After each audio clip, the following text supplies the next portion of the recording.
Chers amis, aujourd'hui je prends cette opportunité pour m'adresser particulièrement à l'ensemble des pays qui nous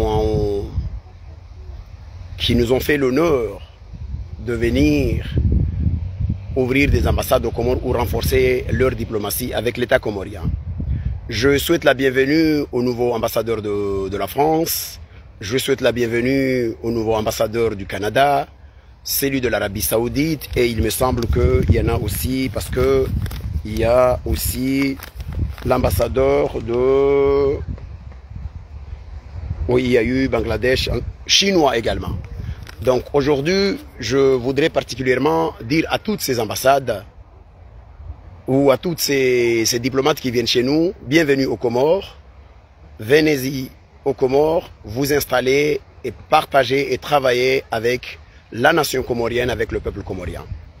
Vous venez aux Comores, sachez juste une chose, que votre présence aux Comores, c'est un partenariat de vos pays avec le peuple comorien. Donc nous vous souhaitons la bienvenue chez nous, mais également nous vous demandons une neutralité sur le plan de la politique intérieure. Il ne faut pas que des ambassades se substituent se jouent dans le terrain de la politique intérieure pour soutenir un régime. Vous êtes des amis des Comores, vous êtes des amis de l'État comorien. Nous vous souhaitons la bienvenue aux Comores et nous espérons particulièrement que ces relations soient des relations qui vont nous apporter des relations gagnant-gagnantes. Maintenant, je voudrais aussi particulièrement dire que le régime actuel ou ceux qui sont au pouvoir aux Comores aujourd'hui, ils doivent changer de vision au niveau de la diplomatie. Il faut cesser avec cette idée que certains pays qui viennent aux Comores nous voient comme un territoire qui a besoin de l'aide. Non, les Comores ont besoin de partenariat. Des pays peuvent faire venir des sociétés de chez eux qui viendront se faire de l'argent aux Comores et faire gagner aussi de l'argent aux Comoriens. Je pense par exemple, je le dis clairement, il faut qu'on arrête à cette diplomatie qui fait que l'État comorien par exemple donne des possibilités, des opportunités à des sociétés étrangères, comme le cas de Innovant, qui vient se faire de l'argent au dos des Comoriens. Non, c'est pas ce genre de diplomatie qu'on veut. On veut que, par exemple, des sociétés, l'ambassadeur français qui vient d'arriver, nous souhaitons, par exemple, qu'il fait venir des sociétés comme Veolia, qui travaillent sur la gestion des ordures dans beaucoup de pays en France, qui vient investir aux Comores, parce que ce marché-là n'est pas encore investi par les autorités comoriennes. Veolia gagnera son compte, et l'État comorien et les Comoriens y gagneront. On a vu, par exemple, où il y avait des sociétés comme Bolloré qui étaient aux Comores, on a vu des sociétés comme Colas. Aujourd'hui, nous avons des sociétés chinoises qui travaillent aux Comores, particulièrement dans le cadre dans la construction des routes. Souvent, certaines personnes font la confusion en pensant que ce sont des routes qui sont construites par les Chinois. Non, ce sont des routes que les Comores ont contracté des dettes à l'extérieur et que de ces dettes-là, ils ont signé des contrats avec des sociétés chinoises.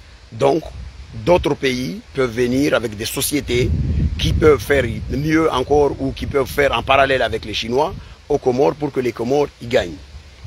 C'est ce que nous on souhaite. Il ne faut pas qu'on reste dans une diplomatie où, prenons le cas de Xavier Niel par exemple avec Telma, qui est devenu IAS aujourd'hui, gagne de l'argent aux Comores alors que l'État comorien ne gagne pas grand-chose. Il faut qu'on ait réellement une diplomatie avec une orientation stratégique qui vise à faire bénéficier les Comores des nouveaux élans, des nouveaux élans économiques. C'est ce que nous souhaitons et que on invite à tous ces ambassadeurs on leur souhaite et on leur dit Namkaribou Comores, venez chez nous, mais venez chez nous avec l'idée de savoir que vous venez aux Comores, vos pays doivent aider les Comores. On doit travailler ensemble pour qu'on établisse des relations diplomatiques, mais fondées sur des objectifs économiques. Nous avons la chance d'avoir le Canada, par exemple, aux Comores.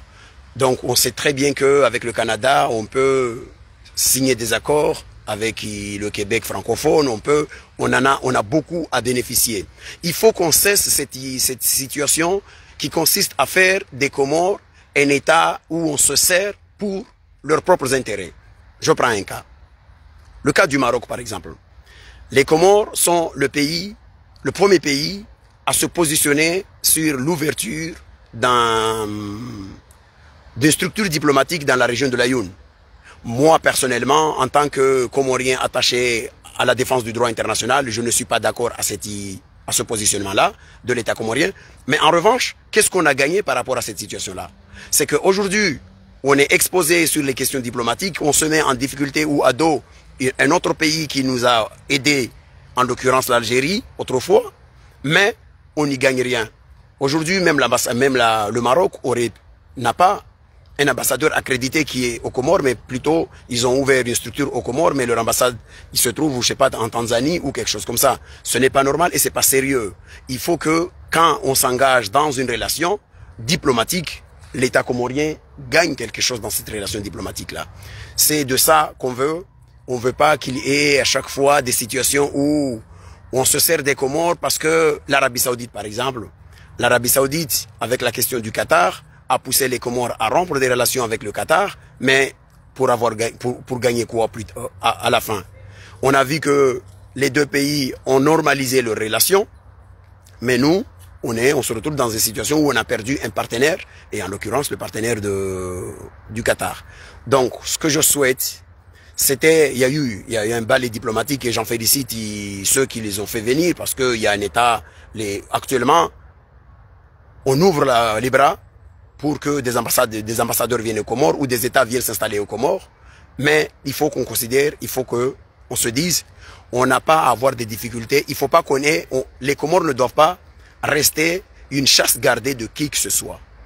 La diplomatie comorienne doit être orientée au gré de nos intérêts.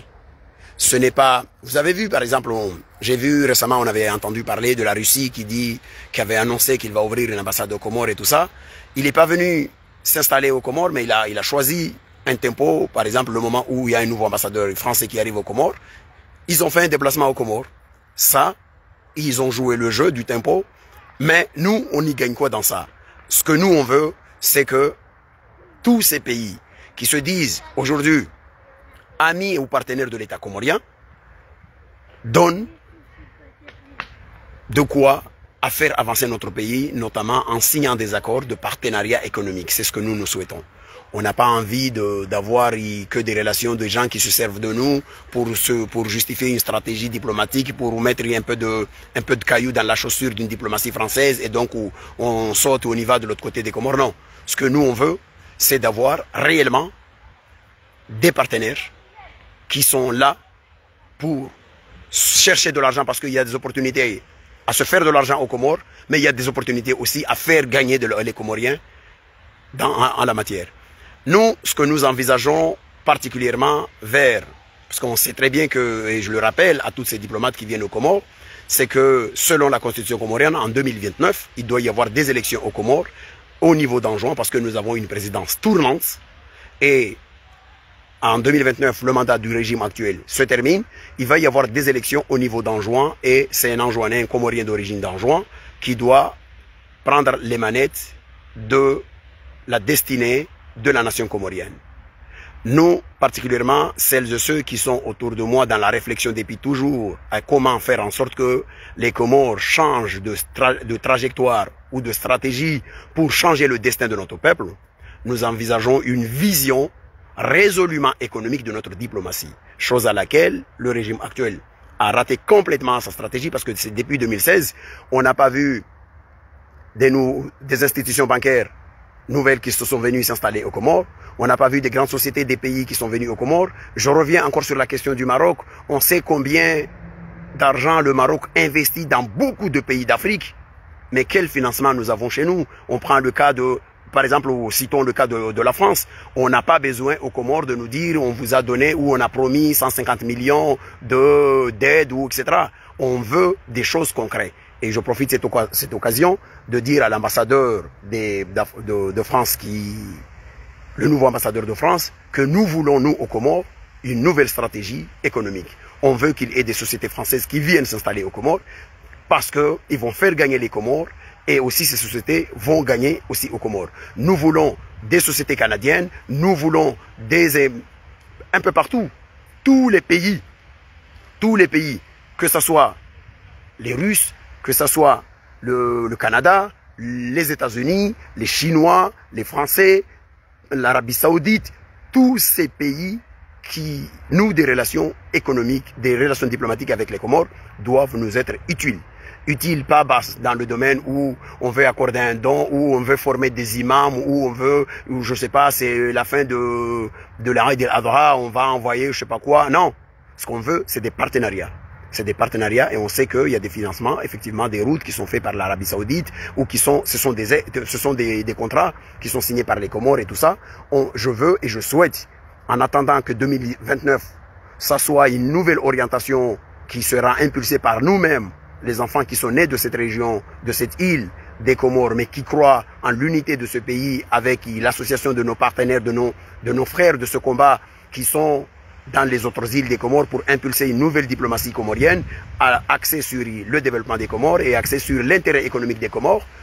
Non, en attendant, je dis à ce régime qui est là, pour les 3 ans qui vous restent, construisez les Comores en fondant des vrais partenariats, en faisant en sorte qu'il y ait une conférence diplomatique avec tous celles et ceux qui sont là, pour que ces pays-là voient les opportunités qui existent aux Comores et qu'ils puissent investir aux Comores. Parce qu'on ne peut pas attendre, même si certainement nous comptons y arriver aux Comores en 2029 pour changer cette situation-là, aussi avec toutes celles et ceux qui pensent que 2029 doit être un changement de stratégie et d'orientation, mais on ne peut pas perdre 3 ans parce qu'on a un régime qui joue les bras cassés et qui font rien. Non, on ne peut pas. Souvent, dans notre pays, en politique intérieure, vous avez l'habitude, par exemple, aux Comores, de lancer une structure. Prenons le cas de la structure du Conseil supérieur de la magistrature. L'État a lancé cette structure-là. Depuis sa création, il a fallu 1 an pour que les gens qui sont nommés ou les structures de l'institution judiciaire se retrouvent pour faire une seule réunion. C'était lancé en 2020, en juin 2020, et il a fallu août 2021 pour que les institutions judiciaires se retrouvent pour valider comment on appelle ça, un règlement intérieur, et depuis jusqu'à aujourd'hui, rien n'a été fait. On ne peut pas continuer comme ça. Et on ne peut pas surtout avoir cette attitude paresseuse de la part des autorités comoriennes, cette attitude-là vis-à-vis de la diplomatie. Ces pays qui sont aux Comores, s'ils passent 5 ans aux Comores, sans qu'il y ait des investissements réels pour le bien-être du peuple comorien ou pour le développement des Comores, ça veut dire que nous avons perdu notre temps. Donc il faut absolument qu'on change de stratégie. Il faut absolument qu'on change de stratégie. Et je le dis, bienvenue à tous ces ambassadeurs, bienvenue à tous ces pays qui souhaitent avoir des relations avec l'État comorien. Mais je demande à ceux qui sont là aujourd'hui de retrousser les manches et de changer de stratégie. Les Comores, on n'a pas besoin d'aide, on a besoin de partenariat gagnant-gagnant avec ces pays-là.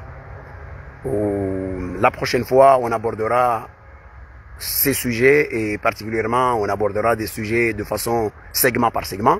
Mais aujourd'hui, mon intervention c'était juste pour souhaiter la bienvenue à tous ces diplomates qui viennent aux Comores. Deuxièmement, de dire au régime comorien que les Comores ne doivent pas se situer ne doivent pas se comporter comme un précaré d'un pays quelconque. Les Comores doivent travailler avec tous les pays du monde qui peuvent nous apporter quelque chose pour notre développement. C'est surtout ça. Et on ne doit pas avoir une diplomatie de soumission et une diplomatie de vassal qui consiste à dire nous allons soutenir tel parce que tel pays nous a demandé d'aller faire ou tel pays nous a demandé de rompre les relations avec tel pays au profit de ses intérêts. Non, il faut que ça cesse et ça cessera, ça ne fonctionnera pas à partir de 2029, ça c'est sûr et certain. Parce que ça serait une nouvelle stratégie qui sera impulsée, mais on ne va pas attendre 2029, perdre 3 ans pour rien.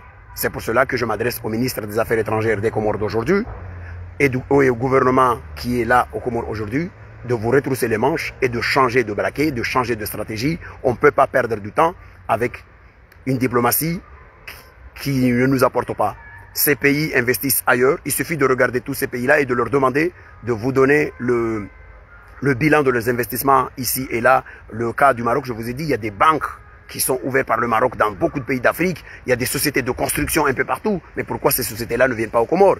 J'en cite cet exemple-là, mais on peut citer des exemples où l'ambassade de France, l'ambassade les relations avec la Russie, le Canada, la Norvège, Bangladesh, tous ces pays, bon, peu importe.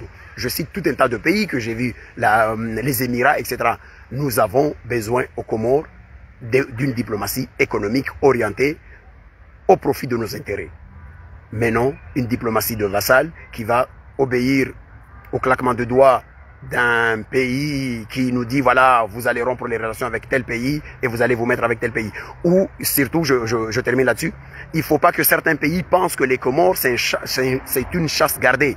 Non, les Comores n'est une chasse gardée de qui que ce soit.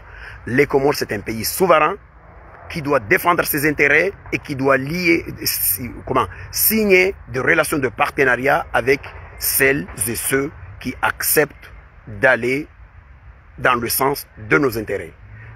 Merci et à bientôt.